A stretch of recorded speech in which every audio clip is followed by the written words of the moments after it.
Power is not built through addition, it's built through subtraction. The world will tell you to network, to expand, to be social, to be likable. But Machiavelli would give you a different truth. You are not judged by who you include. You are judged by who you tolerate. A kingdom doesn't fall because it lacked allies. It falls because it let in worthless ones, cowards, flatterers, gossips, betrayers, and yet most people do exactly that. They collect people like trophies. They keep friends out of fear. They avoid confrontation in the name of peace. But in the process, they drown their power in dead weight. This is your warning. Not everyone around you deserves to be there, and the faster you can identify and remove the unworthy, the faster your influence will rise. Machiavelli didn't tolerate the weak, the vague, or the double-faced. He cut them early. He watched in silence. And when the signs were clear, he removed them like a weed from the root. That's what you're going to learn to do, starting now. The first red flag is disguised as support. They agree with everything. They mirror your words. They nod when they should challenge. They're always with you, but you feel nothing behind their eyes. Why? Because their agreement is not loyalty, it's survival. Machiavelli warned about this often. He who flatters with no spine will betray with no warning. These people are strategic cowards. They agree not because they believe, but because they want access to your power, your decisions, your outcomes, but never your struggle. And when things go wrong, they're the first to distance themselves, claim they never really agreed, and say, "I was just supporting you." That's not support. That's camouflage. Cut them early. Keep only those who dare to tell you no while still standing by your side. Machiavelli believed that emotional inconsistency was a liability. If someone's loyalty shifts with the mood of the room, they are a threat. If they're motivated today but destroyed tomorrow, they are dead weight. If their pain becomes your burden, you are no longer leading, you are babysitting. These are the people who drain you silently. They don't attack, they just collapse. They need your validation, your attention, your energy every time something minor disrupts their fragile ego. Their chaos becomes your cage. And here's the brutal truth. You don't build power with people who need healing. You build it with people who have already healed themselves. Let therapists deal with the broken. Let priests deal with the guilt-ridden. You build with people who can stand without leaning. Watch for the ones who talk too much. Not out of enthusiasm, but as a form of cover. They over-explain everything: why they were late, why they failed, why it's not their fault, why they didn't mean it, why you shouldn't judge them. Here's what Machiavelli understood. The man who explains too much has already calculated your judgment. He is preempting you. He is trying to confuse your instincts. He is attempting to drown your clarity in noise. Why? Because his actions can't speak for themselves. If you judged him on outcomes alone, he'd be exposed. Real players don't explain. They act, they win or lose, and let the silence confirm their truth. Talk is a distraction, and the ones who never stop talking are often hiding worthlessness behind charisma. These are the people who change their principles depending on who's watching, what they want, and who they're dealing with. They're chameleons. They'll pretend to be just like you. They'll quote your words, mirror your ethics, and adapt to your philosophy for as long as it benefits them. But give it time, and they'll say the opposite to someone else. This is not strategy. This is rot. Machiavelli used deception with purpose, not with everyone. He didn't respect the double-tongued servant or the people-pleasing rat, because these people carry no center. They follow whoever is strongest at the moment, and when you fall, they will follow someone else without blinking. Remove them, not for what they've done, but for what they're capable of doing the moment you're no longer useful. Beware of the ones who try to get too close, too soon. They trauma dump in week one. They confess secrets you didn't ask for. They want to connect deeply before they've earned your trust. This is not vulnerability, it's manipulation. They're forcing emotional intimacy, so you feel guilty when you distance yourself later. This is a trap.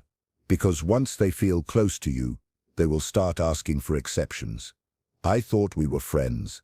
I told you everything. How can you ignore me after what I shared? They weaponize closeness. And if you're not cold enough to cut them, they'll stay wrapped around your power, draining you through emotional blackmail disguised as connection. The one who talks to you about others will eventually talk about you. This is non-negotiable. Machiavelli placed great emphasis on controlling the narrative, and the gossiper is a threat to that control. Even if they seem entertaining, even if they spill the tea, even if it seems harmless. Understand this, every person who brings gossip also brings doubt into your circle. They are not connectors, they are destabilizers. Your name is currency, and if someone spends it carelessly, you lose value in rooms you've never entered. Cut the gossiper early. No explanation, no negotiation, just distance. These are the ones who can't be happy for your wins, but are never honest about it. They joke, they make backhanded compliments, they smile when you lose, they bring up their own accomplishments right after hearing yours. They are not obvious haters, they are silent rivals pretending to be supporters. These are the most dangerous, because they will never directly challenge you. They will just slowly sabotage your mindset, your confidence, your focus. Machiavelli would call these snakes in the garden. Not aggressive enough to be feared, not loyal enough to be trusted. And the worst part, they'll always deny it because they don't hate you, they want to be you. Cutting these people from your circle isn't cruelty, it's clarity. Because every day you tolerate the worthless, you send a signal to the worthy that excellence doesn't matter, that mediocrity is welcome. And the truth is, this power is allergic to dead weight. Remove them early. Remove them cleanly. Remove them without guilt. Because the moment you do, your signal becomes clear, your aura becomes sharp, and your circle becomes the foundation of your rise, not the anchor holding you down. Once you've identified the worthless, you face a far greater challenge: how to remove them without making them your enemy. Most people make the mistake of announcing their boundaries. They want to be fair. They want to explain why they're cutting ties. They give a monologue. They write a long message. They hope the other person will understand, agree, maybe even apologize. But Machiavelli would laugh at this. Do not wound a man unless you can kill him. In modern terms, don't cut someone off halfway. Don't leave an open door. Don't try to be liked. Cut clean. Cut quiet. Cut smart. And above all, do it in a way that increases your power, not just your peace. This is where the art of social pruning begins. Most people believe removing someone means unfollowing, blocking, or ghosting. But that's surface level, a child's version of control. The real Machiavellian way is to remove access to influence, not attention. Let them watch you. Let them see you win. Let them see their irrelevance grow every time you succeed without them. Don't argue. Don't clarify. Don't explain. Become unreachable. Not physically, but psychologically. When they speak, don't aim to respond. When they joke, don't laugh. When they vent, don't engage. You become water to their fire, not fuel. And without reaction, they shrivel. They don't leave because you pushed. They leave because they're no longer significant. This is silent dominance. Don't just cut off someone in a way that draws attention. Instead, create distance that makes interacting with you feel exhausting. Make it hard to schedule with you. Make your replies slow, vague, and cold. Make your energy inconsistent and unpredictable. This doesn't provoke confrontation. It provokes disinterest. Eventually, they stop trying. They tell themselves a story. We just grew apart. They've been busy. We stir on different paths. Let them believe it. Because the truth is, you engineered the drift. You made the bridge harder to walk. And by the time they look back, it's too late. You didn't burn the bridge. You dissolved it. Worthless people cling to you when they believe your standards are low. So start raising your standards, not in direct confrontation, but through your life. Associate with sharper, stronger people, showcase deeper values, clearer goals, be seen in better rooms. Suddenly, the people who once felt comfortable around you feel exposed. Without a word, they realize they no longer belong. Machiavelli never had to scream who he was. He surrounded himself with symbols of seriousness. Do the same, let your actions say, if you want to stay in my world, level up. And if they don't, they'll remove themselves out of shame, not conflict. That is the most elegant exit. The weakest words in your vocabulary should be, I said I'm sorry I changed. I hope you understand. It sets nothing personal. Never say these again, because here sits what you would really saying. I need your permission to evolve. Your feelings matter more than my growth. Please don't hate me for becoming powerful. No, growth is non-negotiable, and pruning is not cruelty. It's maintenance. You're not evil for removing the wrong people. You're responsible because every high-value life is not just built by what it attracts. It is guarded by what it rejects. Some people won't go quietly. They'll guilt trip. They'll call you arrogant, distant, or selfish. They'll provoke you into reacting because reaction equals relevance. Your job, give them nothing. Let them scream into a void. Let them spin stories, gossip, criticize, throw subtle jabs, say nothing, respond to nothing, rise above everything. Why? Because when you don't give them something to push against, they lose balance, and eventually they fall. People forget the one who yells, but they never forget the one who left silently, powerfully, permanently. Social pruning isn't just about removing weeds, it's about watering the worthy. Every time you cut someone who drags you down, make space for someone who lifts you up. Promote those who show loyalty, praise those who grow, elevate those who stand firm in storms. This is how you send a signal to your circle. This isn't just a place to survive, it's a place to thrive or disappear. You don't need to announce it. People will feel it, and the worthless will either rise or vanish. This isn't about being cold, it's about being clear. Here's the final touch of Machiavellian genius. When you cut someone off, don't erase them completely. Leave the door closed, but visible. Why? Because people obsess over what they can see but can't touch.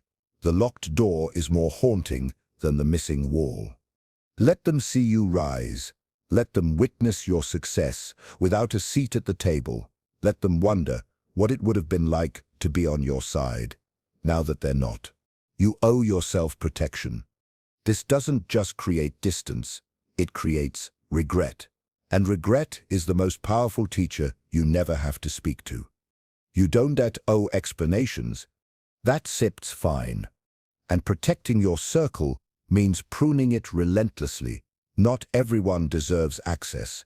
Not everyone can handle your evolution. Not everyone will clap when you level up. Machiavelli would remind you, if you are building something strong, make sure every brick is tested. Cut early, cut smart, cut silent, and your circle will become your army, not your burden. But the game doesn't end after removal, because worthless people rarely stay gone. They linger, they circle back.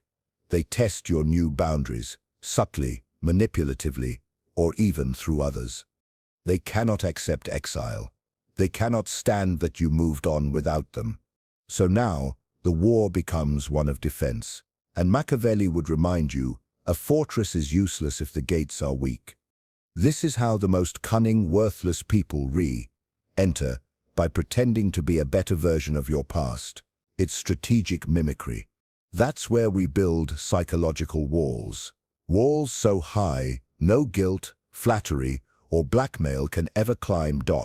They think that by resembling you, they can stand beside you again. But resemblance is not reality. Just because they've learned your language doesn't mean they share your values. Don't be flattered. Be alert. Because if they were truly evolving, they wouldn't need you to witness it. They'd be busy building, not performing. Because you finally learned the one truth. No one teaches the wrong people don't just drain you. They define you, slowly, silently, from within. You're not cold, you're focused. People will call you ruthless. They'll say you're overprotective. They'll say you've changed, and you have. By removing them, you aren't just clearing space, you are reclaiming your identity. If you want to rise in power, clarity, and command, you must guard your circle like a fortress. Not all threats are external. Some live in the handshake, in the good intentions, in the unresolved connection, cut without fear. Remain cold when they come back. Become the one who never looks back. Betold Bentuis.